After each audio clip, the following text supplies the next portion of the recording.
The situation in Venezuela is very worrying.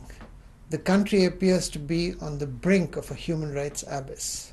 Now, many of us were pleased to see that at the turn of the century, Venezuela began to take steps to address the rights of the most marginalized, who had been discriminated against for a long, long while.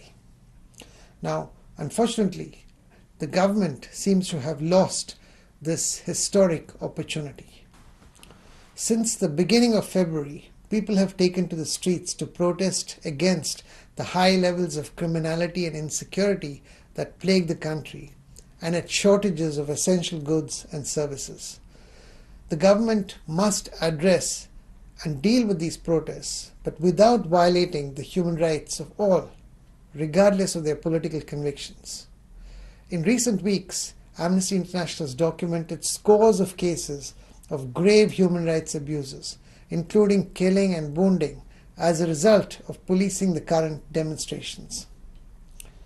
It is unacceptable and disturbing that 21-year-old Daniel Quintero was severely beaten, whipped, and threatened with being burned alive whilst in custody of the security forces. It's equally unacceptable that pro- and anti-government protesters resort to violence, leading to civilians and officials being shot or hurt during provoked incidents at the barricades. We've also received worrying reports on the abuses committed by armed pro-government groups. This surely has to be a wake-up call for the government. All the victims and their families deserve justice for the pain inflicted on them during these last few weeks. It's crucial that all these incidents are urgently investigated and those responsible are brought to justice.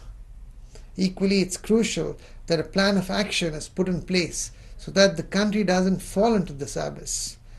A human rights plan of action must be put in place to ensure that all rights are respected: civil, political, economic, social, and cultural.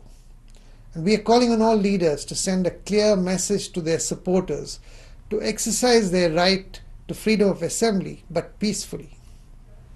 Amnesty International urges the government to send a clear signal that human rights violations are not going to be tolerated.